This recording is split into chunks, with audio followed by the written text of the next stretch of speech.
happens when medical records become political weapons? I'm Chris. This is Fiercely Independent. I want to talk about an article I saw yesterday about a judge in New York who put on a block against the DOJ from accessing private medical records of minors getting transgender health care. Now, this isn't about transgender health care. This is about privacy, the abuse of power, and what happens when the government uses an emotionally charged topic to justify its actions. Now, in this case, the DOJ was saying it's doing an investigation about some sort of mislabeled or misbranded FDA-approved drug. The families disagree. They're saying this is about the government using subpoena power to intimidate the hospitals, intimidate doctors, and expose families as an effort to stop transgender healthcare for minors. And this gets me to the point. Privacy rights should not depend on your politics. Once the government starts to use thinly veiled excuses to pry into private medical records, then everybody should be asking, well, what comes next? Because today it's transgender care.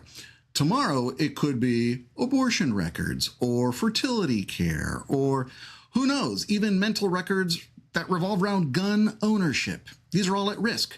And as you can see, this quickly turns into a slippery slope. Now, if you believe parents should have privacy in their medical decisions, then that principle can't disappear just because you don't like the decisions they make. This is where hypocrisy begins and intellectual honesty ends. If you hated government overreach during COVID, then you should absolutely hate and despise what's going on now.